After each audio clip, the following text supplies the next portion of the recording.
We're talking the hashtag Black Women at Work and mental health issues in the Black community get addressed by some new psychologists. All that and more on Black Hollywood Lives this week. You are tuned in to Black Hollywood Live this week.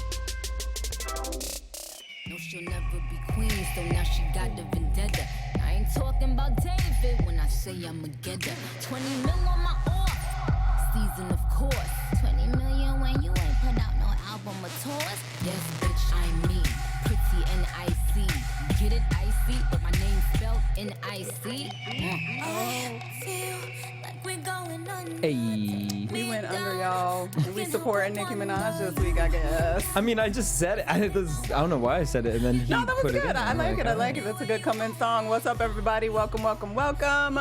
You're joining us here at Black Hollywood Live this week. I'm still rolling a little bit. Hold on. I'm your host, Courtney Stewart. Unfortunately, Dario Kristen has more important things to do today because he's hanging out with the Fast and the Furious, and Rachel True just disappeared and she got to work too, so it's just me and DJ Justin Janedy in the building. What's up? I'm doing really important research and development here. He is. I'm just going to ask you guys, because I'm in the chat room too, so I want to talk to you guys. I want to talk to you. We're going to talk to everybody. You guys, what was the orange soda from the 90s and it was black packaging? Was it Sunkist? He swears it was in a black package, y'all. I don't know what he's talking about. Help us out. It was my, oh my God. The goal will be to figure that out before the end of the show. If somebody can find that out, it was black packaging. Black packaging, orange soda. Makes no sense to me, but apparently it happened to Jesse. I'm going to let y'all know up front, this show is probably going to be a little bit unconventional based on what we normally do. I don't really know what's going to happen on Dario the show. was literally like, I ain't coming in. You guys check it out on Apple Music, and then check out Black Hollywood Lives The Beat, because we talk about it. Yes, you do.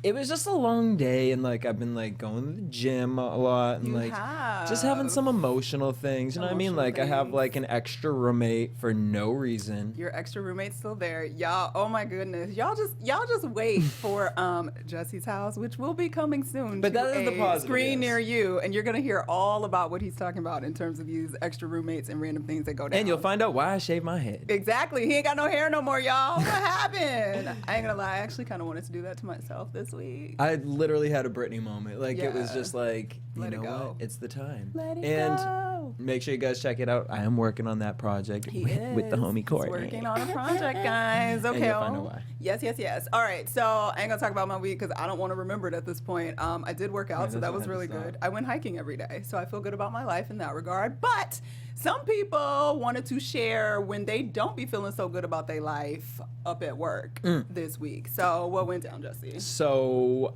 Bill O'Reilly had Maxine Waters on the show, and he referenced her hair looking like James Brown.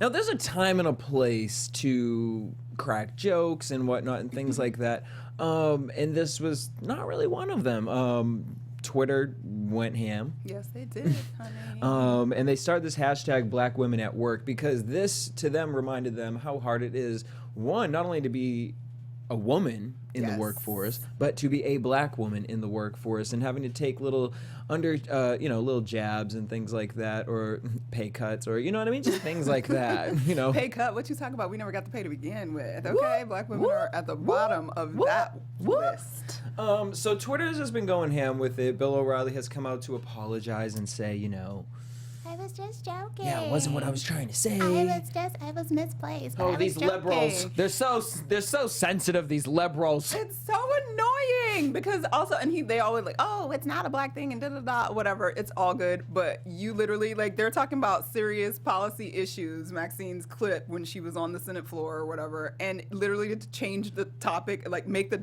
issue about her hair was the most absurd and stupid thing ever on earth. So even if you thought it was a joke, you're a failure.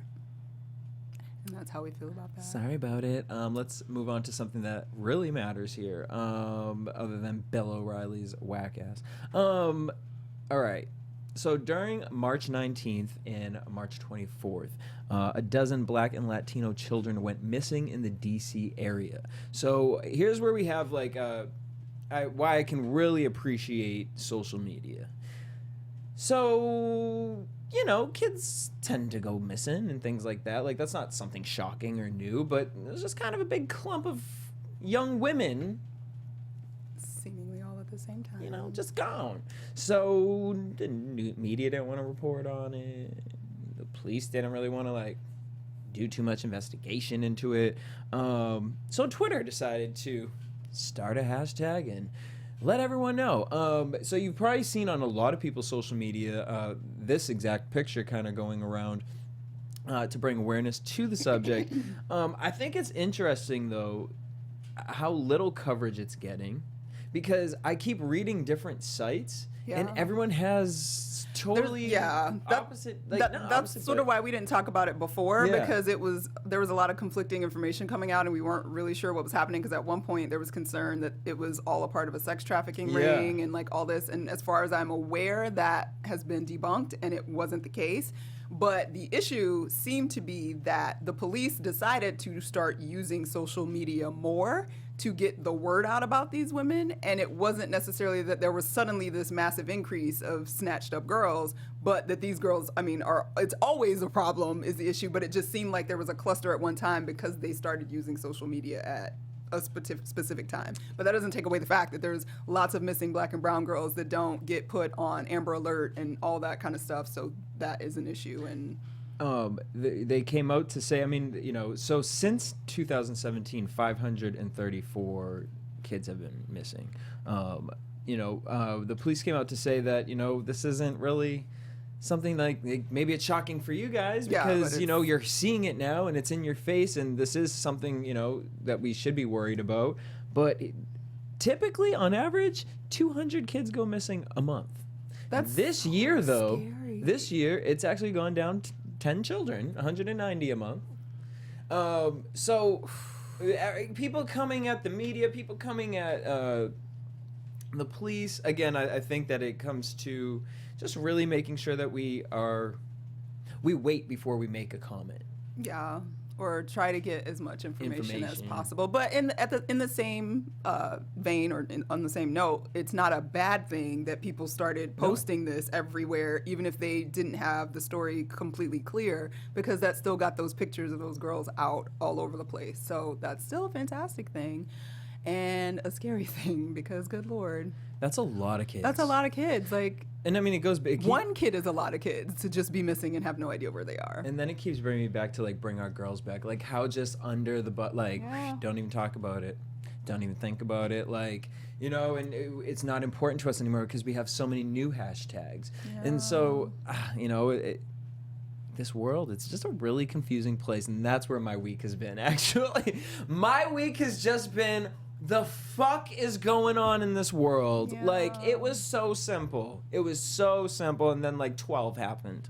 When you turned 12, and it's just like, the fuck. I learned, though, in 7th grade health, I think it was, because in 7th grade we're turning like 13, right? So like you start out at 12 and then you usually turn Horrible at 13. I'm pretty sure we turned 13 in 7th grade, but whatever. In health, we learned that technically the age of 12 is physically the top of our hill, and that from then on you're going. I believe that. 100, yeah. And I was like, oh, dang. We were laughing in class, but then now I'm like, dang, was that really like the good life? And this is where we are now, guys. I believe it. All right, But 12 so wasn't that great. It was no, but it was like the build up to 12. You know what I mean? And then it's like at 12, it's like, oh my god, I can almost drive. And then you're like holding on to those, like it's like then the world has created this thing where you're like waiting for this epic moment in time. It's like at 12, you're like, oh my god, oh no, 11. Wait, what is it? 10, you're double digits. 13, you're a teenager. 15, you're getting that permit. Oh. 18, you can. Well, you know, the kids nowadays don't even be going for their permits. What do you mean? They don't be trying to get no cars. The like kids getting licenses has like dropped crazily over, Really? like especially in cities, obviously, like not just like New York where you have like great transportation, but yeah. Yeah, all over I the always country. when I went to New York in college, I always thought it was so weird that like I would really have friends who were just like, yeah, no, I've never driven. Like, what? Yeah, it's interesting. Well, now you cannot drive my car, girl. Interesting. I personally vote for 22 as the best year because you are legal, but life and like real like adult responsibility still ain't really kicked in yet for most people. Like if you're just like out of college, or if you're, you know, still 22 to finishing up college, like you're just 23, like those you're years. still you still get to kind of be like dependent on somebody if you need to. So the bills ain't quite what Oh, they yeah, no, are. You know what I'm that saying? health The insurance responsibilities ain't quite what they are. You know, I vote 22. 22 was a good year. Well, all right. So on another note, Fortune magazine did a world's greatest leaders list. And a couple really familiar faces were on there. Ava DuVernay was number 6. Hey, girl. LeBron James was number 11. Hey. And one of my favorites, Chance the Rapper, was number 46. And so I just think that that's so dope that he's getting recognized among great people, too, you know, to show that for me, what he represents is just the dreamer, the person who says, you know what, no matter what, I don't have to be a part of the facility. I can do this on my own. I can be great by myself. And he's done that. And the fact that he's getting so much attention for this, and the fact that he's just throwing the money, you know what I mean? Like, in positive places. In positive places, not just on cars and jewelry and houses. And those things are great, but, you know, he helping the kids and trying to change things in Chicago. I like it a lot. I like it a lot. Shout out to everyone for that. Congratulations World's to all greatest those world greatest leaders. Speaking of leaders and things that I think are super important in this world right now, we often kind of talk about mental health in the Black community on this show and how challenge. I mean, in general, in this country, we're not that accepting of dealing with mental health issues, and we don't necessarily do the things that we need to do to take care of those things. But in the Black community, it's particularly challenging, and there's a lot of sort of phobias about dealing with psychiatrists and psychologists, and if it's really necessary, and do Black people really get depressed, and like you need to just go to church, and like all of this idea. I had a whole conversation with somebody, and they were so adamant. They're like, "Oh, depression, that's a white people thing. Black people don't have depression. You know, Black people don't get depressed. You know, depression is a money thing." Well, that is I know depressed rich people. But no, what he's saying is that or what I receive from that, because I've heard that many a time, is that depression, to be able to be depressed and like exist in that space, is a luxury that Black people have never really had in this country. Even though, obviously, clinical depression is what it is, and it can exist in anyone, but there's, you just, as Black people, as a culture, acknowledging it, succumbing to it, having to just, being able to go to a therapist and like chill and talk about it and deal with it, just even to get medication, like has been more of a challenge for the Black community in general. So that's why there's a stigma sort of attached to it, because we are supposed to get up and deal with it, because life is hard enough. You can't be depressed too. Like, y'all, let me just tell you, but finding Courtney in my life has just been like, I love you. We support each other and we love each other. But we also always talk about mental health issues and like how people really need to deal with their stuff. And we be trying to deal with our stuff. Because you know my what I'm mental saying? health issues, you know, I'm not shy. We're trying to keep it clean and pure and figured out so we don't turn into crazy people doing crazy things. But psychologists Rihanna Anderson and Sean Jones decided to try to tackle this problem in the Black community, and they've done so by starting a new series that they post on YouTube. And the series is called something that I will find in a minute because I don't know where it is in my notes right now. But basically what they do is sit down and they actually have a conversation about aspects of mental health. Like they had 3 goals when they went into making the series. One, they wanted to reduce the stigma that surrounds having mental health issues and taking mental health care in general in the country for Black people. They wanted to heighten your mental health literacy. So Black folks just call it, that's just crazy. She just crazy is not necessarily a term that defines anything. Let's and there are are actual diagnoses that people need to know and understand. So they want you to, they want to help with that. In addition, they want to provide access to mental health resources. So give information of where you can go when things are going on and when it's not so great in your life and you want to get some help. They use real life examples in their conversations, like the effects of like the Michael Brown killing, and how even when the whole thing came back up with Hillary Clinton about when she called young Black men super predators back in the 90s, which was sort of, part of the horrible mass incarceration movement that occurred during that time, and how racism has affected us in terms of our mental health and continues to, because it's something we face every single day, all the time. And we don't necessarily always have the tools to deal with them properly. So these two psychologists are on top of it. Our Mental Health Minute. Our Mental Health Minute. And if you want to subscribe to them, they do this. They just started it in December. Like, I want to hang out with them. We need to hang out with them, and we need, like, marketing-wise, because I like, so their YouTube channel is RINCT. Yes. But I think the show's called Our Mental Health Minute. And then they change it. So they have one for PTSD. Need to watch that. Yes. Anxiety. Need to watch that. Stereos and micros. Don't know what that means, so I'll need to watch that. Stereos Racial and socialization. Yes. Yes. Well, I think, they also made an interesting comment in the article that. And they're only 2 minutes. Yeah, they're really short. And that it, like, feeds the perfect, like, energy that we have right now where people can't watch anything for more than like 5 seconds. So I think it's a fantastic That's why idea. our views are like this. But I like that they said that part of their like desire to do this is that they felt a responsibility. Like, yes, Black people need, more information and need to be more open to, dealing with mental health issues, but they felt there's a responsibility for psychologists to make that a safe place and like to do something more to reach out to Black people in the Black community, because there's a lot of history of medical people taking advantage of Black people, and there's some legitimate reasons behind the problem that we have with dealing with mental health. So they think it's a responsibility also on the psychologist's end to sort of reach out and try to do better and help. So this is their way of doing it, and I applaud them. Absolutely. I think this is amazing, because I love people who create good conscious content. And what I love is, I always say this, the conscious content out in the world right now is so whack. Like, it's good, like, if you're really going to sit there and it's like, I don't even like bring up books in 2017 to people, because it's like, they're like, what? Like, reading? Like, girl, you don't even count. Well, like, I know. And you learn it, because like even like, because I posted my book haul on Instagram, and I was like, oh, you ain't gonna get no likes, are you? Okay, that's like that. Y'all don't read? Okay, I see you. So I appreciate that they're thinking about, okay, how do we reach out them? To men? Yeah, under 3 minutes, because this is like, to sit here and talk about anxiety, that's not a 3-minute conversation. Yeah. So that's a talent to have to figure out, how are we gonna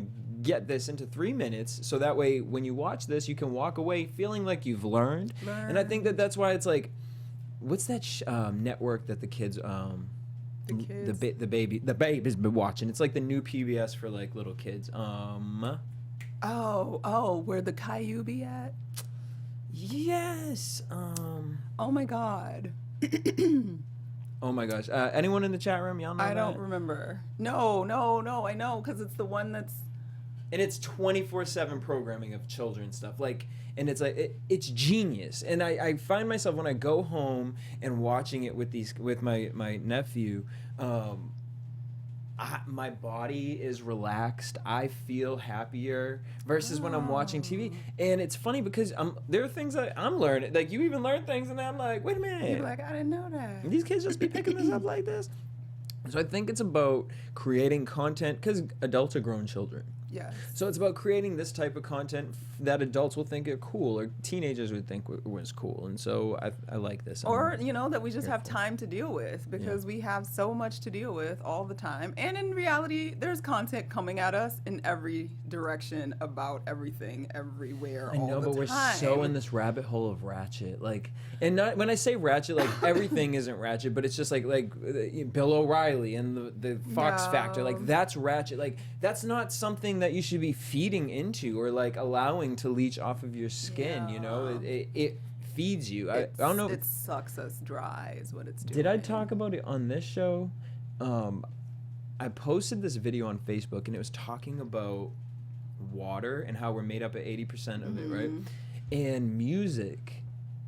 They showed the molecules of water before, like, listening to rock music, and how jagged it made it, and how that can affect your body and affect your of course, psyche. That makes sense. But then, like, to listen to like meditation music and Buddhist prayers and whatnot, the molecules were like beautifully aligned and all this. I'm just like, where's that shit? Like, why don't we learn about that in school? Like, I want to grow up knowing how to work my body. Like, algebra, ain't never used algebra. Never. Still today. Sort of. I mean, no.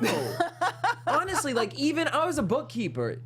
No. Not really. No. You know, once you get down with addition and subtraction, You know and what I'm saying? multiplication and division. Yeah, pretty much and know. at this point we got technology, you know what I mean? Which I'm all here for doing it yourself. I am, but it's funny you brought up technology. But like because QuickBooks does everything for you because I have to use it every day. And I was just, it's funny, no, because I was also, today I was sitting thinking, because I was renaming my, what do you call it, your wireless system.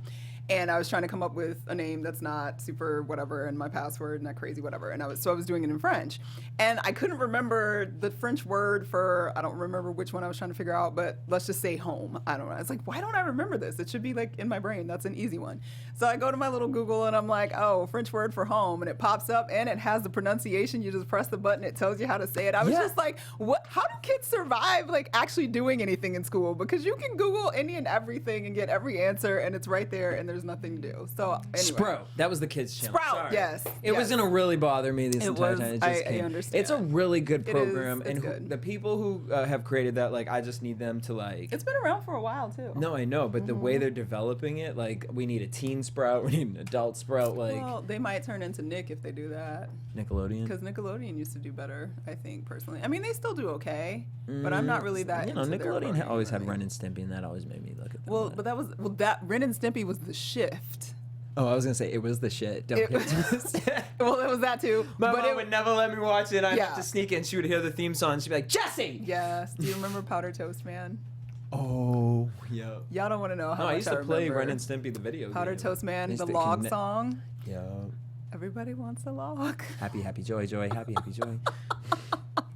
It's log. Okay, we're moving on. So let's talk about somebody. We're going to celebrate some people today also because we want to continue to put positive energy in the world and share information about people that are doing awesome and amazing things, not people that are just doing crap like Cheetos in the office. I'm sorry, I have to throw it in at least once. I just have to do it at least once. Okay, so this week we're celebrating a young woman who is a junior at Xavier University in Louisiana. And girl, I hope I say your name right. But I apologize in advance if I do not. I believe it's just Jerry Williams, but it may be pronounced differently. There are no accents over the E's, so I assume it's just Jerry. But Jerry is basically, so she basically like took all these extra classes at the colleges around her high school so that she entered into Xavier University as a junior. She is now 20 years old, and she got selected to be a part of a research program where they're basically developing a battery, a solid-state battery, using chemical elements to help complete the mission to Mars in 2021.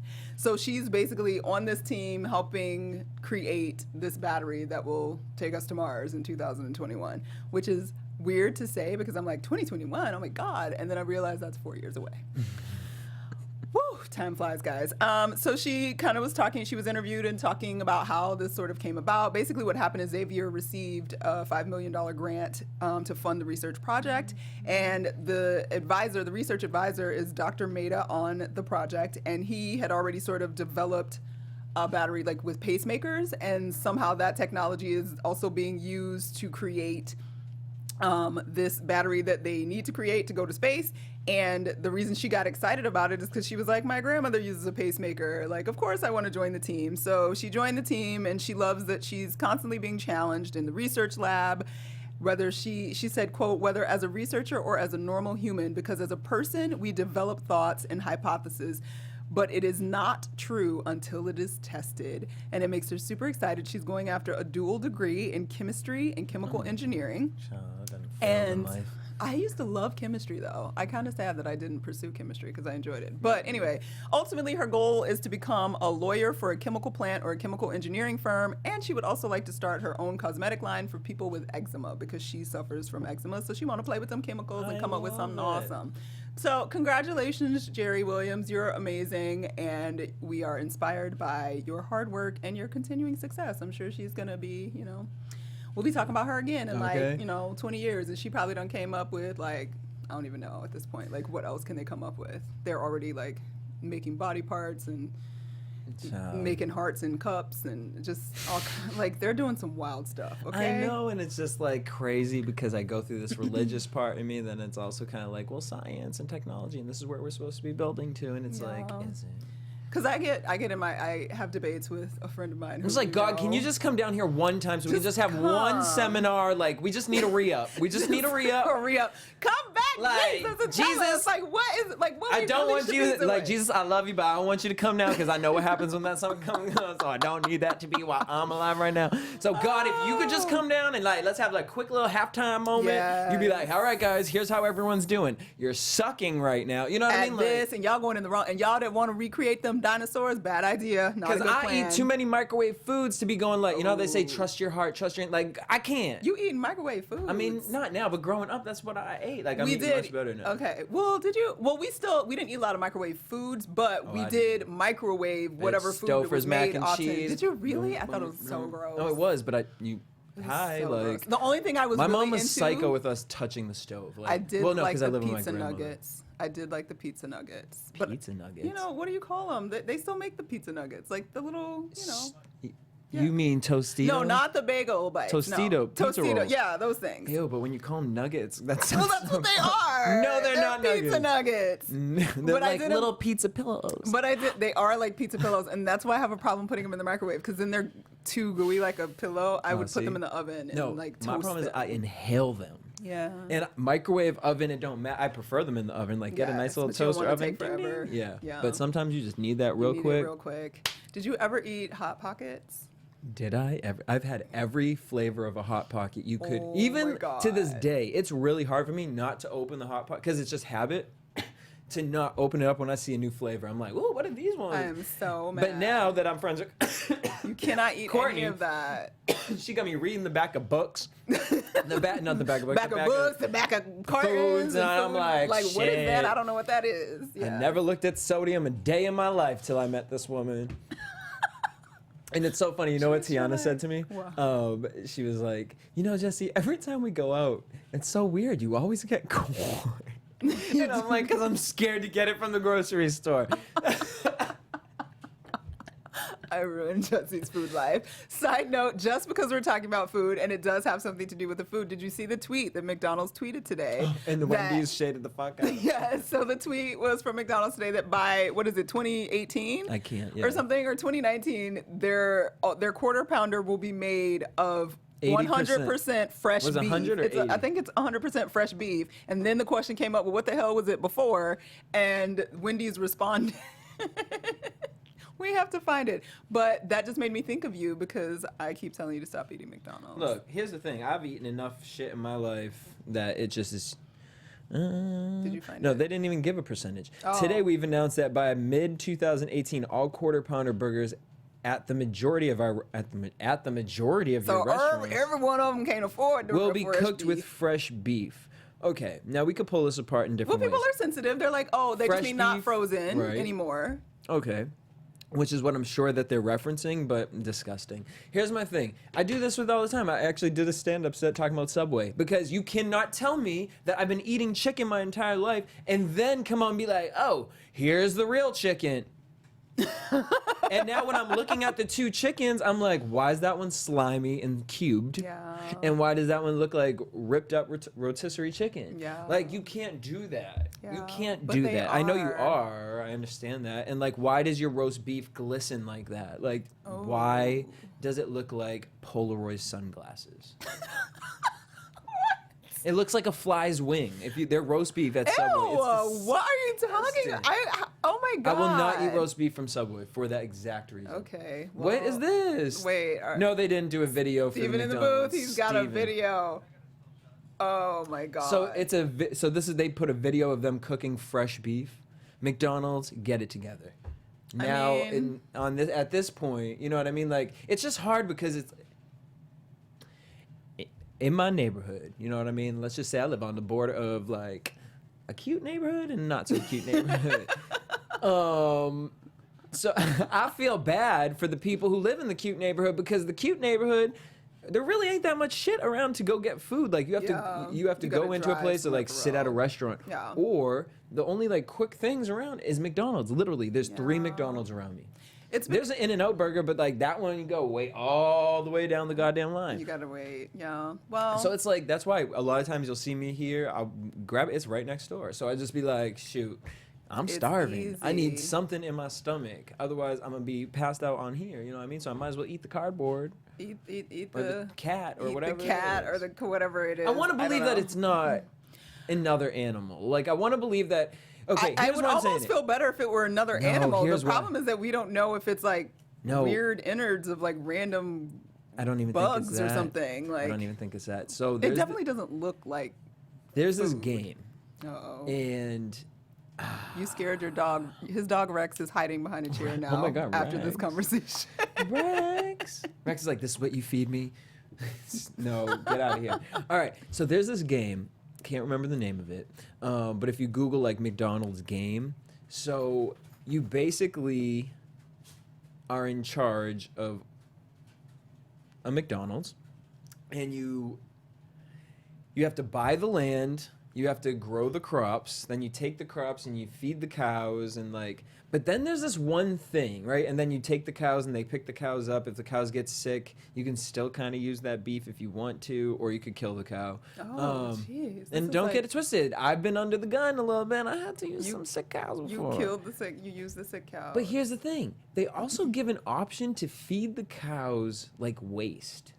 And I'm like, why is this game showing that? Because that's what happens in our farming industry. I know. And I'm like, but that's what I feel like is half of the meat is whatever that Whatever the thing random is. Ew, whatever the waste is that they're being fed. Yeah. Oh my God, Jefferson, that's horrible. I know. It's a game. And I was just I played it all the time, but I was just like, why are they showcasing this? I mean, I don't know. I'm not a crazy health fanatic, but I'm really not. Like, you know, but I am fully aware that because we like options and like to make money in this country, we have overstepped our Morals. morals, Caring. our actual like legitimate like sustainable resources.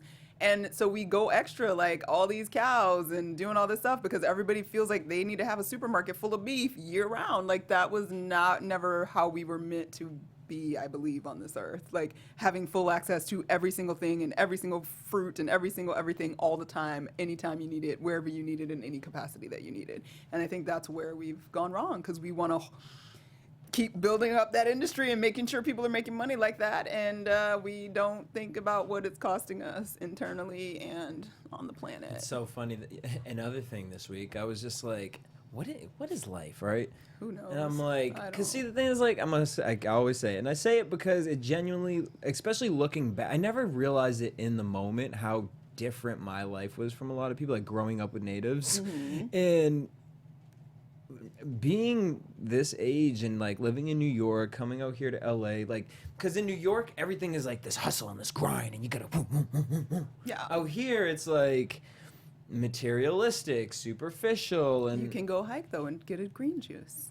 right, yeah, which adds to that. Even though they're saying it's to live a healthier life and all this, it's not. It's for you to be in this superficial kind of materialistic world, because you can go for a hike and make that green juice on your own. And that's where I come from. And it's when I think about the people I grew up with and how simple life is and was, you know, it's just kind of like, what are we doing? Because that, growing up the way I grew up, is how I see other countries. Yeah. Like, that's just the natural way. And we're just these disgusting American pigs who are just like, yeah, entertainment and food. Because we want everything now, all the time. I want the world. I want the whole world. That is so true. Oh my God. Well, okay, we'll get off our soapbox about the planet. But did I make this up, or is the new like the next incarnation of An Inconvenient Truth is coming out, or is it already out? The global warming series that movie that Al Gore did a few years ago, but then they have like, I don't, that's what happens. See, we click, there's too much like coming at me all the time, but I just clicked something and I'm like, this maybe it was 2 years ago and I totally missed it. I don't know, but I saw like them talking about the next incarnation of An Inconvenient Truth, and I forget what the name of it is. They like played with the name again, but they were just kind of showing how all the things in Inconvenient Truth that people were like, oh, that's never going to happen. Like the 9/11 memorial will never get flooded and blah, blah, blah. Like that happened when Hurricane Sandy came, and like how some of the predictions sort of came true regardless, because global warming is happening. But then some of the positive, amazing things that are happening because of the fact that we started thinking about it, and then why we need to stay on Cheetos because he's trying to reverse all of it. And why you guys in the next voting room, we all need to not vote left or right. Yeah. And vote together. Vote together for the future. But anyway, check you.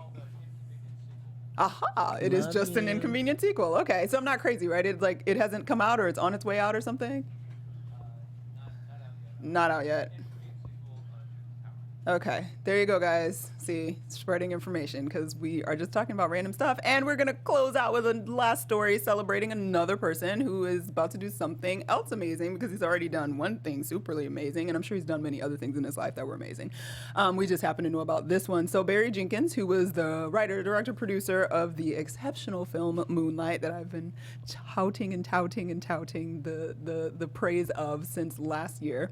Of course, most of you should know it won the Oscar for Best Picture, even though there was like drama around that too. But so anyway, Barry Jenkins, who directed it and wrote it and all of that, has a new project he's coming out with, and it is based on the winner of the National Book Award, guys. So we're talking about books. Bringing books back. Bringing books back. So this book called, it's called Colson Whitehead wrote it, and it's called The Underground Railroad, and it got Oprah's stamp of approval. It won the National Book Award, so it was the biggest book of 2016, similar to how Moonlight could be considered the biggest movie of 2016 because it won the Oscar. So he's tackling this book, and he's going to make it into a series. TV adaptation on it, and it's going to be on Amazon. It's in development right now, and basically the book is about the Underground Railroad, sort of as we know it. Like, I read the description, and I'm not quite sure like where it's going, so I'm actually excited to read the book before this series comes out. But Claire Fallon, who writes for the Huffington Post, and she reviewed the book, said it was an instant classic, and it tells the story of an eponymous railroad familiar to the students of American history. Obviously, we know what the Underground Railroad is. Filtered through the lens of speculative fiction, so it is a fiction book. It's not trying to be like a historical story. And the book centers around Cora, a young woman enslaved on a Georgia plantation who descends into a literal subway system in an attempt to escape into freedom. That didn't really give me a whole lot about like what's really going on with this book, but I'm excited to read it because I typically go looking for the National Book Award winners, and I'll eventually get to them. I have the list, and I try to read whatever won that year to see if See, I've never been into like I like psychology books. Like I'm not really like a story book kind of person. Don't get it twisted. I read it all, but I think it's when that's sort of how I pick like a random book that I normally wouldn't pick. Is like what won the award, because it's not necessarily always an author that I care about or something that I would pick, or this actually probably because I'm a big historical fiction person, so I enjoy reading historical fiction. But anyway, so we're excited for Barry Jenkins to see what he's going to do, and obviously the show that's on now on WGN, Underground, which is not based on this book at all, is doing really well. And we talk about how these slave stories, like, we don't want any more slave story. We don't talk about it. Some people on this panel, occasionally, I'm not one of them, I personally believe that we have not even touched the edge of all the stories we could tell about our history as in the slavery era and beyond. And it's just about how you tell the stories. It's about how you tell them and who's getting to tell them. And now Barry Jenkins is getting to tell the story instead of, Margaret Mitchell, who wrote Gone with the Wind. So it's going to be a very different story. So anyway, that's coming to Amazon, hopefully sometime next year. So we'll be waiting with bated breath to see what he does. And he's super creative and interesting. So I think it'll come up. I'll be interested to see what he does with it. It'll be interesting because it's on Amazon. That too, yeah. Because you have some more freedom. I'd like to know what their subscription. Sir, I've never really looked into them, as far as like demographic goes. Oh, me either. I don't know their demos, but I do watch stuff on their show, on their I hear thing all the time. I have a couple other friends who, swear by it. Oh, Jesse got beat in the face with his microphone. 7 years, never in my life has that happened. It just fell in his face. It was like, give me a kiss. You hungry? Why wait? a mess. But yeah, so that's the conclusion of our legitimate stories for the week. Is there any parting words that you would like to share with our audience, Jesse? No, but I have a funny story I can share with you guys. Go ahead. We like to laugh. So, and plus, clearly none of y'all went and saw the interview. So you can go do it now. But over at AfterBuzz TV, our sister network, I got to interview, oh my God, Loretta Devine. Yes, you did. And, oh my gosh, I'm sorry, what's his name? David Ellinger. Oh. Right before, I was so excited that this was going to happen. Like, I was like, oh my gosh, I've been waiting. Because, like, I had a run-in with Loretta. He was sure that Loretta did not like his white boyness. Yes, like but then I realized what the situation is now, and I was in my feelings, and I should have got out of them. But anyways, so as they're coming up, I was like, okay, you know what I mean? This network is doing an interview. They're taking their time. I'm going to go grab a donut because I'm hungry. So I went over and I grabbed beautiful. A beautiful donut. Glazed with a pink frosting and Don't talk about sprinkles it. I on really top of want it. a It looked like donut. Homer Simpson made them. Oh. And as I bite into this donut, a sprinkle flicks into my eye. And I start freaking out, and I'm like, oh my God, you guys, there's a sprinkle in my eye, like it won't get out. So there's like, everyone's like, all the girls around me trying to use their nails to try and get the sprinkle on my eye. It goes up into my eyelid. And I'm freaking out because I'm like, I'm not going to get to interview these people. Like, and I can literally feel the confectionery sugar tears just coming out of my eye. Oh, no. So I literally did that entire interview with a Sprinkle stuck under your eyelid. oozing out of it. Oh. No, I just wanted to share that with you guys. Well, 'cause that's- I didn't tell anyone. I was like, oh, that's Your random Hollywood random story Hollywood for story the of the day. week. All right. Black Hollywood Live exclusive. I'm so But that was for the AfterBuzz interview. mad at that sound effect. But yeah, check that out on AfterBuzz because Loretta Devine's awesome. And Jesse did a great interview. I don't really have a cool story to follow up with that other than in talking about all this food. It only reminded me of how much hungrier I am than I realized I was when we started the show. And the fact that even in all of my attempts to be super healthy and like find my way out of the meat life in general, because I'm not a big red meat eater anyway, like I might eat it occasionally. And for the most part, I try to be plant-based and all that. But chicken is probably the worst meat I can eat in this country at this point because of the horrible things they do to the chickens. But I'm going to just say that I fried some chicken a couple days ago, and I hadn't fried chicken in probably a year, if not longer, because I just don't. Oh, how'd I that work choose for your not to stomach? because whatever. But I fried it in coconut oil, which I was like, I don't know if this gonna work, guys, because usually I use the hood, like, some Wesson, like canola oil or whatever. But I'm got my healthy oils. I'm just using coconut oil or grapeseed oil to cook. Have been doing that for years. Also why I don't really fry chicken anymore, or fry anything for that matter. But anyway, I fried that chicken, y'all. That was the best fried chicken I've had in a long time, and all I want to do is eat it right now, and I don't have any. So there's my story for the day. You can fry chicken in coconut oil. It fries just as well as it does in the Wesson canola oil. Why did we make anytime me and Courtney do something, it always comes down to food. Literally the whole show. Because I love food. I know. I love food so much. Like, and last week when we had wings after the show, like, I want wings again Girl, because I just I'm so mad need you some have another wings. show to film. I'm mad I do too. But, because happy hour ends at 7. I know. Ooh, and I thought of you last night too because I wanted some truffle Parmesan fries just dipped in some aioli sauce. Ooh, at the counter. Umami burger. Oh, umami. I could do that too. Anyway, so we're just obviously rambling at this point about food. So we will conclude the show for this week. Thank you for just joining us for Jesse and Courtney hour, 45 minutes, or however long we've been running our mouths talking about random stuff. Hope you guys have had an awesome week. And if you didn't have an awesome week, forget about it because tomorrow is Friday. Watch more of our content. Watch some content. Have a great weekend. Give us some comments. Chat with us. Let us know what y'all thinking about, what y'all doing, what's going on. And in the meantime, Jesse, where can they follow you and find you and do stuff with you? Boom. DJ Jesse J. I was like, oh.